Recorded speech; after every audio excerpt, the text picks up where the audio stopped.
day in my life as a full-time mom na nagmamaganda. Char! Wala pa nga pong 5 minutes, nandito na nga po kami sa SM. Yes po, napakalapit nga lang po ng SM sa amin. At kung lalakarin nyo naman po, 10 minutes, nandito na po kayo sa SM. Galing dun sa amin, syempre.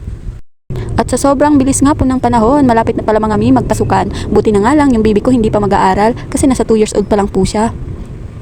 Pero next year mga mi, matik yan, papapasok-pasukin ko na siya sa school mga mi para matuto na rin siya ng mga basic na kailangan na matutunan ng mga bata.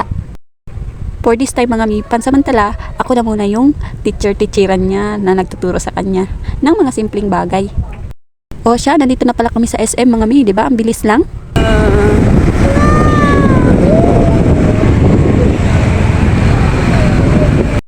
Ang bilis nga rin talaga ng panahon, no? Yung dating hinihele-hele ko lang, ngayon malapit na mag-aral.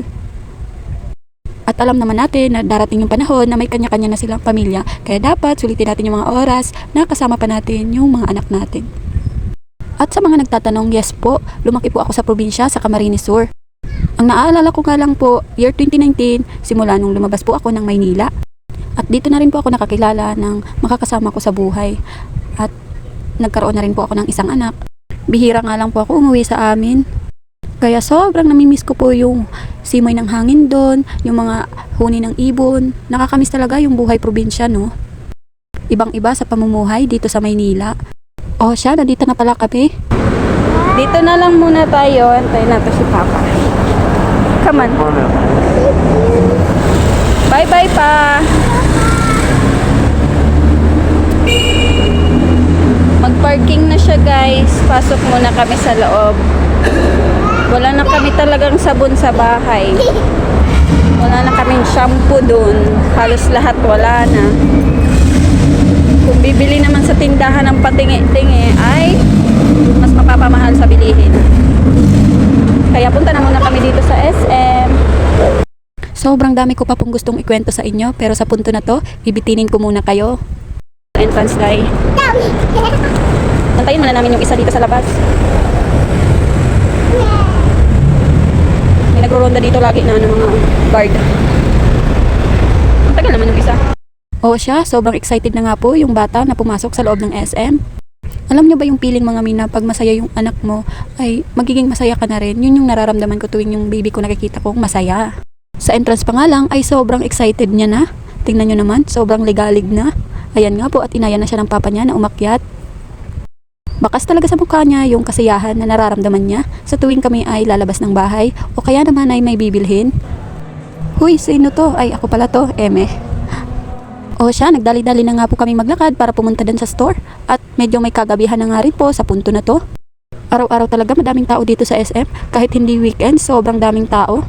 By the way mga mi, nandito na kami sa loob ng store. Alam nyo ba mga mina, nagtrabaho din ako dito as cashier. Yes po, last 2023 naging cashier po ako dito. Pero 5 months lang po yun, kay may end of contract po sila. Yes po, 5 months old po nun yung baby ko. At dahil undergrad po tayo, second year level lang po yung naabot natin. Ayan, natanggap rin naman tayo as cashier dito nung nag-apply po.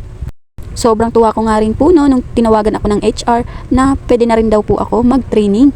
Pero after nung magtrabaho ako ng SM mga mi, hindi ko na sinubukan mag-apply. Mas pinili ko na lang kasi mag-focus sa anak ko. Dahil baby pa siya, kailangan niya ng nanay sa tabi niya. Kaya pinili ko na lang din po maging full-time mom. At dahil sa full-time mom tayo, ginawa natin extra ang pagiging isang affiliate at itong pagiging sisi ko. Kumuha na nga rin po ako dito ng tinapay. At ayan nga po, tuwang-tuwa po yung baby ko. Pakaway-kaway pa ng kanyang kamay. Bakas na bakas talaga yung kanyang tuwa. 32. Ito na lang. Favorite nga po talaga ng baby ko itong apple, kaya kinuhaan ko siya. At dahil sobrang dry na po ng aking skin, ayun, kumuha po ako ng lotion at ng vitamins ng baby ko. Syempre hindi yan makakalimutan. At syempre yung Modest, kay malapit na pong datnan. Pero bago yan, mas inuna po namin kunin yung gatas niya at yung ibang basic needs ng baby namin.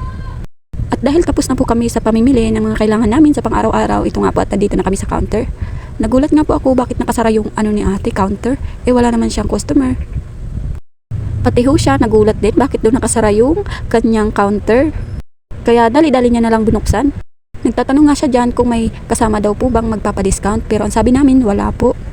Bigla ko tuloy na-miss nung naging cashier pa ako dito. Sobrang dami kong good and bad experience at mga natutunan. At meron din pa ako nakilalang mga kaibigan na palagi kong kasama tuwing ako ay magjo-duty at sa pag-out ko. Buti na nga lang hindi lumagpas sa budget yung pinamili namin. By the way mga mi, hindi rin po talaga madali ang pagiging isang cashier. Kailangan sakto yung pagbilang mo para hindi ka ma-short sa pagbibilang or mapasobra. Kaysa iyo po ma-charge yung mga kulang na hindi sasakto sa pag-inventory. Dito nga po talaga kami namimili tuwing kami ay mag-grocery. At sa punto na ito mga mi, kailangan ko nang bayaran yung ticket sa parking lot. Ang sabi ko nga po talaga sa asawa ko, kuhaan niya ako ng video para may ma-document ako dito sa aking pagbablog. So far maganda naman yung kuha niya, medyo malinaw naman. Panira nga lang po ng moment itong si ate. Alam niya naman siguro na kumukuha kami ng video. O siya, hanggang dito na lang po muna. Salamat sa panonood!